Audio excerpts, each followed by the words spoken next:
dari kelompok 2 kelas 12 6 Sosiologi akan melakukan wawancara nih dengan tema besar Korean Wave di Indonesia. Nah, saya Ramdan Nugra dari absen 28. Saya Panji Wasyadi dari absen 24.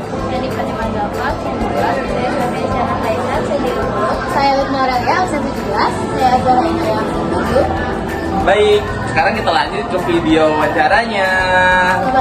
Selamat menyaksikan. Demam Korea dan transformasi sosial di Indonesia.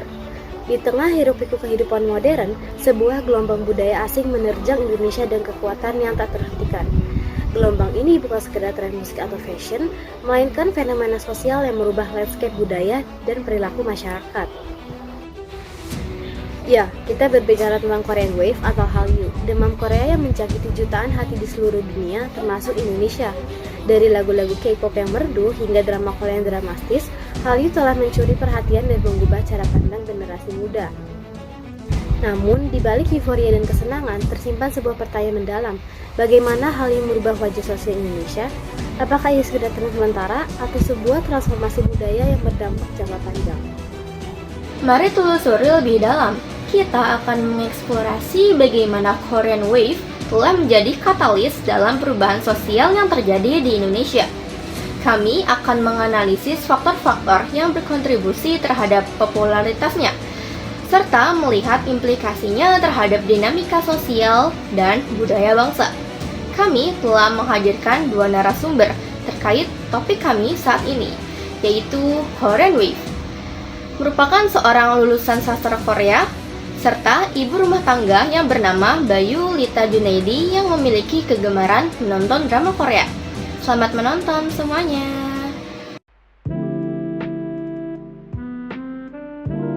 Selamat sore semuanya. 안녕하십니까? 저는 레아라고 합니다.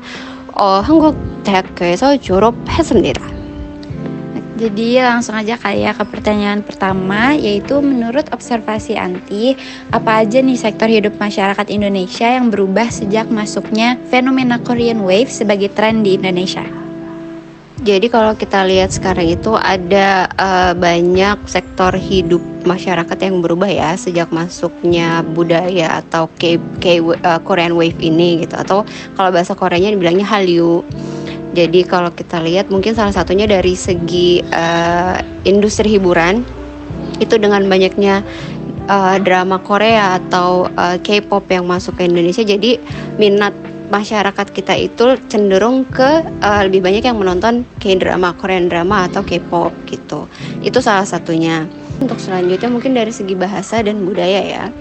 Jadi dengan masuknya si budaya Korea ini, K-pop ini ataupun Korean drama ini, banyak masyarakat Indonesia yang mempunyai minat untuk belajar bahasa Korea. Yang kedua, jadi menurut Anti nih, apa perubahan-perubahan ini tuh yang Anti bilang tadi itu bersifat besar atau kecil? Kalau menurut Anti sendiri perubahannya cukup besar, apalagi terhadap gaya hidup masyarakat Indonesia yang tadi Anti bilang dari mulai segi fashion, dari segi industri hiburan, mungkin juga kebiasaan itu juga telah mempengaruhi kehidupan masyarakat Indonesia gitu. Oke, nah kalau misalnya tanggapan Anti nih mengenai dampak yang diciptakan oleh fenomena Korean Wave ini, lebih cenderung ke negatif kah atau lebih cenderung ke positif kah? Kalau dampaknya, segala sesuatu itu pasti biasanya ada dampak positif dan negatif. Segi negatifnya mungkin bisa kita bilang ketertarikan budaya terhadap budaya Korea oleh anak muda itu lebih besar terhadap budaya Indonesia sendiri gitu. Jadi ini berpotensi menurunkan minat atau pelestarian terhadap budaya Indonesia itu sendiri gitu. Sedangkan budaya Indonesia itu kan jauh lebih kaya gitu. Budaya kita yang harus lebih dilestarikan dibanding budayanya negara lain gitu. Oke, nah selanjutnya nih, kenapa Anti memilih untuk melanjutkan studi Anti di Korea nih? Kan Anti pernah kuliah di Korea. Ya, jadi waktu itu kan waktu pertama kali pilih bahasa Korea itu, kenapa pilih jurusan bahasa Korea itu awalnya karena belum banyak peminatnya waktu itu, belum banyak orang-orang Indonesia atau masyarakat Indonesia yang minat sama bahasa Korea. Kalau secara pribadi sebenarnya Anti sendiri kan memang pada dasarnya suka sama bahasa asing.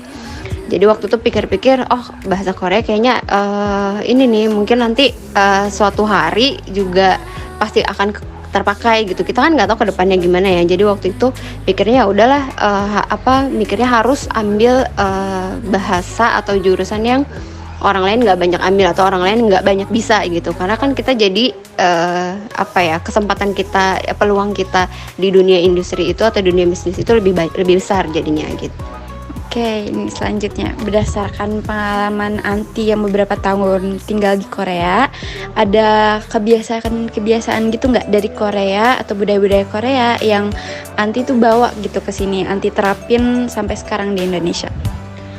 Satu, orang Korea itu tepat waktu. Jadi mereka itu nggak suka sama orang yang kalau di Indonesia itu kan misalnya kita janjian jam 9, ya tahu-tahu datangnya jam 9:30 gitu kan. Nah, orang Korea itu budayanya benar-benar tepat waktu, disiplin, tepat waktu, kerja keras. Jadi semenjak tinggal di Korea itu budaya tepat waktu, kerja keras sama disiplinnya itu masih terbawa sampai sekarang gitu. Bahkan kan sekarang nanti juga kerja di perusahaan Korea. Kalau misalnya masuk jam 6:30, bahkan jam 6:30 udah sampai kantor gitu, jam 6:30 udah sampai kantor, jam 7 itu kita udah harus di tempat, udah siap gitu untuk ngelakuin apapun kerjaan kita. Karena di Korea pun semua seperti itu.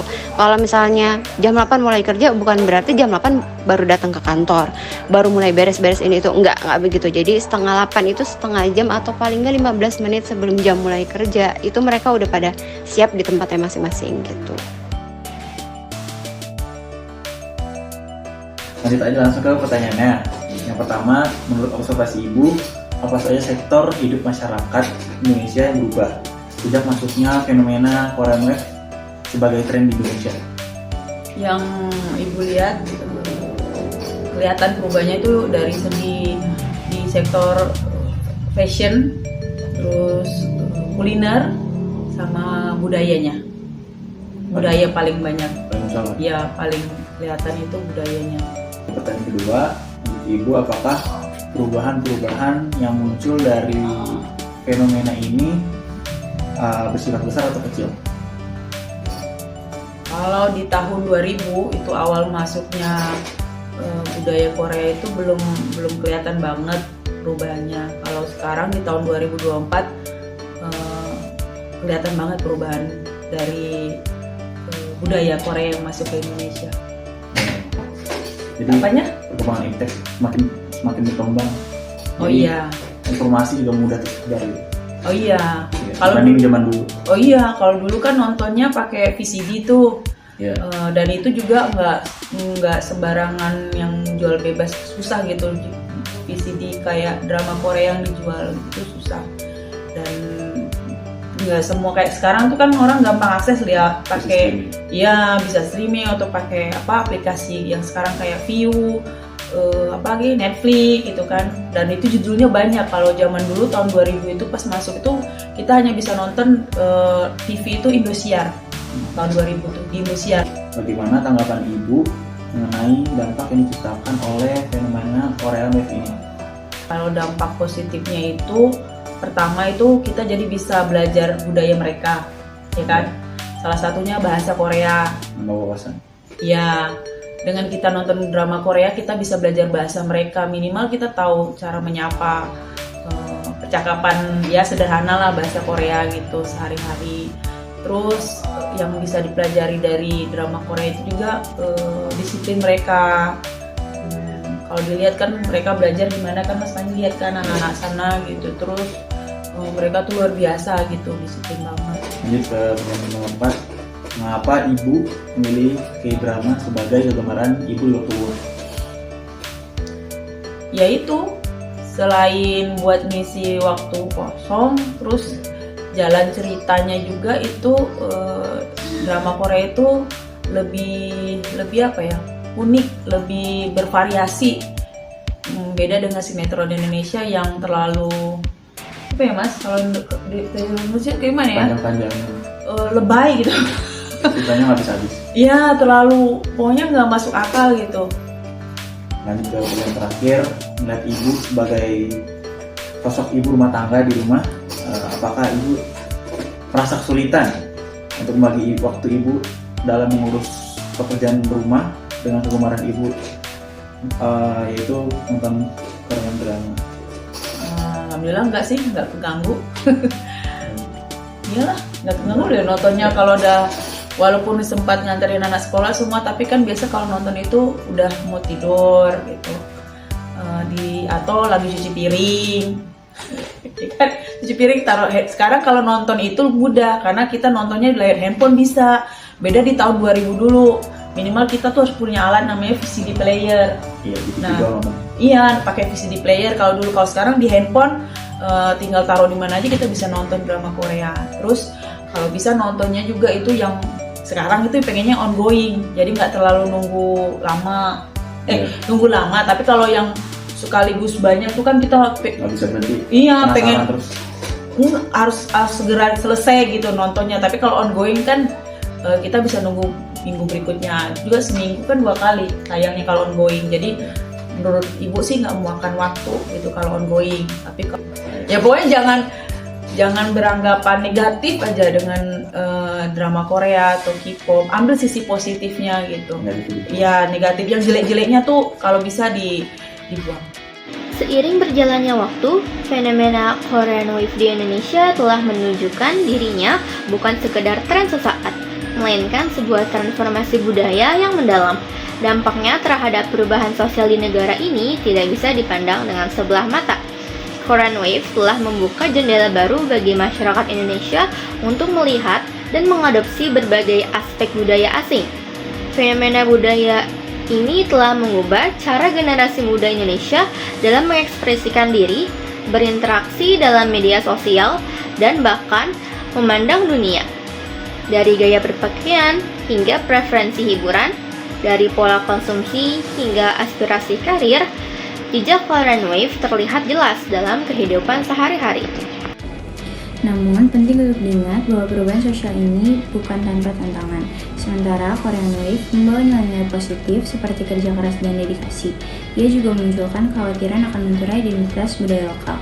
Diperlukan sikap kritis dan selektif dalam menyikapi fenomena ini. Kesimpulannya, Korean Wave telah menjadi katalis signifikan bagi perubahan sosial di Indonesia. Fenomena ini telah membentuk ulang lanskap budaya pop, mempengaruhi gaya hidup, dan bahkan mengubah cara pandang generasi muda. Meskipun demikian, dampaknya terhadap identitas nasional dan nilai-nilai tradisional masih menjadi topik perdebatan yang menarik. Kedepannya, tantangan bagi masyarakat Indonesia adalah bagaimana menavigasi pengaruh Korean Wave ini dengan bijak. Bagaimana kita dapat mengambil aspek-aspek positif sambil tetap mempertahankan kearifan lokal dan identitas nasional.